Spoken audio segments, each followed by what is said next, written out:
January 22nd, 1972. That fateful question from Melody Maker magazine would change David Bowie's life forever. Are you gay? Bowie's answer, yes, and I always have been, went down as one of rock history's boldest confessions. But nobody knew what was really happening behind the scenes at the time.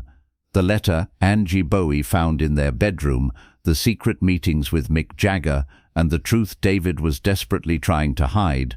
The story behind this confession was one of rock history's most complex love triangles, and its consequences are still felt today. If you want to hear this story all the way through, don't forget to subscribe and hit that like button to support us. The corridors of David Bowie's Victorian mansion, Haddon Hall in Beckenham, were filled with an unusual silence that night. Angie Bowie had been disturbed by sounds coming from the upstairs bedroom and was curious about who her husband's guest might be in his study. When she cracked open the door, what she saw would light the fuse for one of rock history's biggest scandals. There was David, in close proximity with Rolling Stones vocalist Mick Jagger, older than him, with those striking lips and wild hair. This scene wasn't completely shocking to Angie, since she already knew about her husband's sexual preferences. But Mick Jagger's situation was different. At the time, he was perceived as one of the world's most heterosexual rock stars. Angie quietly closed the door and went downstairs, but her mind was racing with dozens of questions. How long had David's relationship with Mick been going on? Did the other Rolling Stones members know about this? And most importantly, how would this situation affect both artists' careers if it came to light? Angie couldn't sleep that night because she was struggling to predict the consequences of the conversation she would have with David the next morning. This wasn't just a personal matter. This intimacy between two giants of the rock world had the power to fundamentally shake the music industry's perception of gender and sexuality.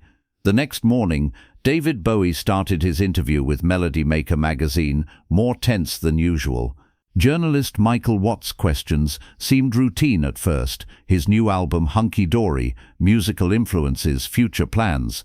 But then came that critical question, are you gay? Bowie's answer at that moment was the direct result of the tense conversation he'd had with Angie just hours before. Yes, and I always have been. In fact, I'm bisexual, he said, without a hint of hesitation in his voice. In reality, this brave stance was the outward expression of the chaos he was living through inside. That morning, the conversation between Angie and David had been a strategic planning session, not an ultimatum. Angie had grasped the seriousness of the situation and presented David with two options. Either they would continue to keep this relationship secret, which was a bomb that could explode at any moment, or they would act proactively by keeping the situation under their control. David's choice was to keep control in his own hands. If this story had been exposed by others, both he and Mick Jagger would have been caught in the middle of a scandal. But if he could turn this into a confession he controlled, he could turn the situation to his own advantage. The bisexual confession was a masterful move, born from the combination of Angie's strategic intelligence and David's courage. David Bowie and Mick Jagger's closeness had begun at Trident Studios in the fall of 1971. Both were working in the studio during the same period, and their late-night encounters gradually began to take on a more personal dimension. Mick was having difficulties in his relationship with Bianca Perez Mora Macias at the time, and David's androgynous appearance and open-minded approach had deeply affected him. David, meanwhile, was beginning to fill the emotional void he felt in his marriage to Angie through this closeness. Their first meeting seemed innocent, just conversations about music, exchanging ideas about joint projects. But as autumn progressed, these meetings became more frequent and more private. Mick began secretly coming to David's house in Beckenham, sometimes just talking for hours, sometimes making music together. Angie wasn't initially bothered by this situation because David's bisexual tendencies were already a known fact. Over time, she began to realize how powerful Mick's influence on David had become. The most interesting aspect of this relationship was that both artists felt the need for secrecy for different reasons. For Mick, this was concern about protecting Rolling Stone's macho image. For David, it was the desire to protect the authenticity of his newly created Ziggy Stardust character. Paradoxically, this secrecy about sexual identity formed the foundation for the confession that would later make David one of rock's most open stars. After that night of January 21st, Angie Bowie's reaction was far more complex than just a matter of personal jealousy. Angie had accepted David's bisexual tendencies, but she had calculated the potential effects of this relationship with Mick Jagger on the rock world. The connection between Rolling Stone's heterosexual, rebellious image and David's newly created androgynous Ziggy Stardust character could jeopardize both careers.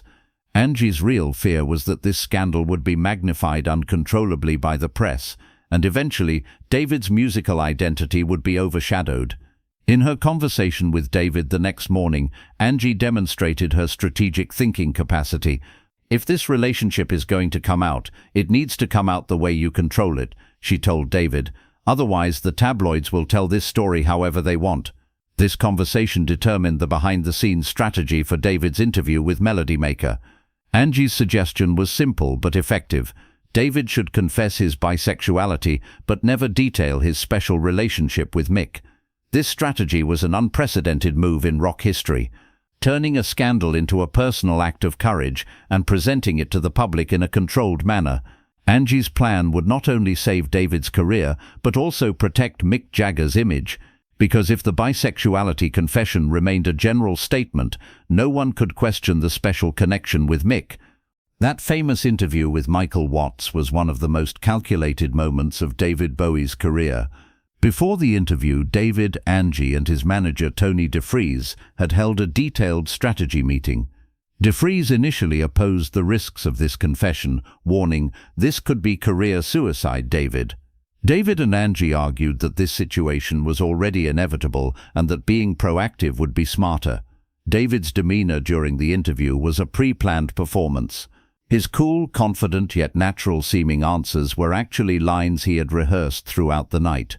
When he said, "Yes, and I always have been, in fact I'm bisexual," his tone was relaxed as if he had been waiting for this question for years. In reality, other people present at the interview later confessed that he had hesitated for a moment just before giving this answer. In the first hours after the interview's publication, David and his team anxiously waited to see what kind of response it would generate in the media. The result was much more positive than expected. Rock critics interpreted this confession as courage and praised David's open-minded approach. Of course, there were negative reactions too, but these remained below the anticipated level. Most importantly, no one questioned the Mick Jagger connection. After David's bisexuality confession, the most anticipated topic was how Mick Jagger would react to this situation. For the first few days, Mick made no statement and didn't contact David either. This silence worried both David and Angie, because if Mick gave an angry response, the situation could spiral out of control. Mick's actual reaction was much more calculated. Like David, he had analyzed the potential risks of this situation and decided that the smartest approach was to remain silent. A few weeks later, at a private meeting organized at Charlie Watts' house, David and Mick came face to face. At this meeting, a secret agreement was made between the two artists. David would present his bisexuality confession as a general personality trait and would never detail his relationships with specific people. Mick, on the other hand, would make no statement on this matter and would continue his friendship with David at a normal level. This agreement became one of rock history's best-kept secrets. The most interesting aspect of this secret agreement was that it allowed both artists' careers to develop in different directions.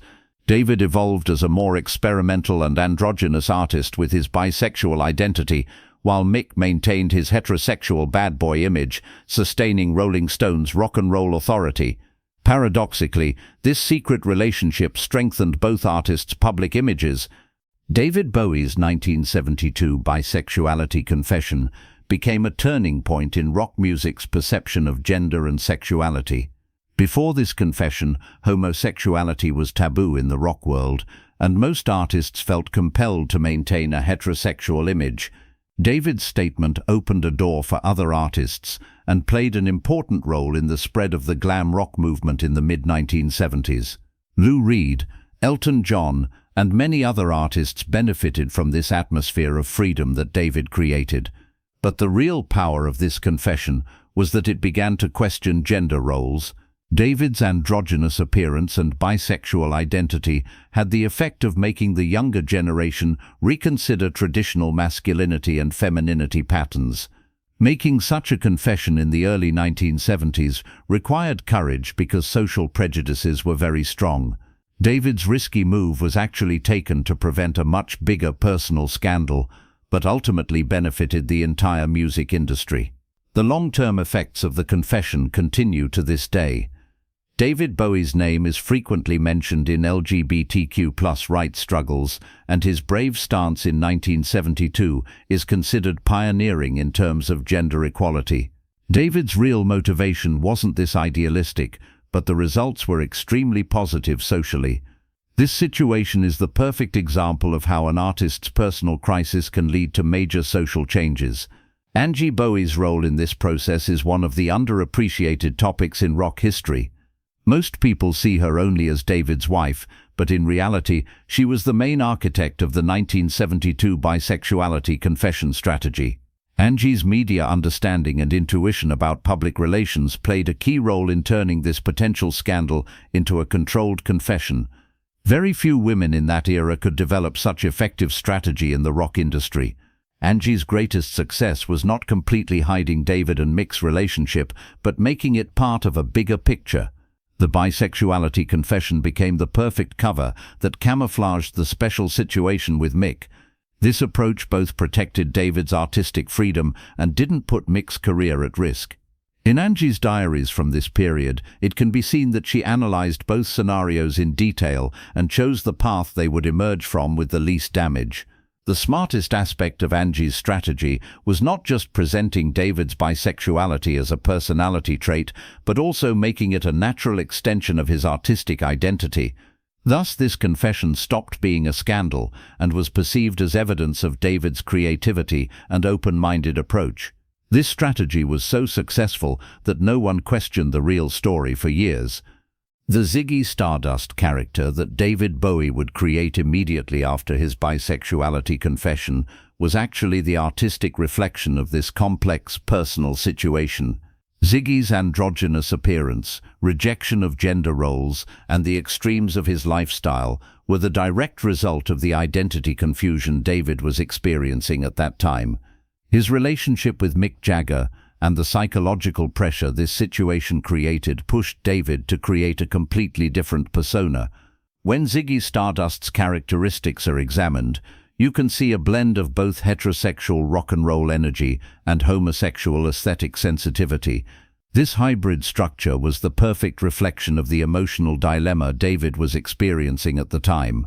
The closeness with Mick taught David the raw energy of rock and roll, while his own bisexual identity directed him toward a more poetic and aesthetic approach. Ziggy was born at the point where these two worlds met. In Ziggy Stardust's stage performances, David often confessed to being influenced by Rolling Stone songs. In fact, at some concerts it was noticed that he imitated Mick's stage movements. This wasn't just a musical influence, but also David carrying his personal connection with Mick into his artistic identity. The Ziggy character was the synthesis of David's admiration for Mick and his desire to differentiate himself from him. In the fall of 1972, when the media response to David's bisexuality confession began to diminish, his relationship with Mick naturally took on a different dimension.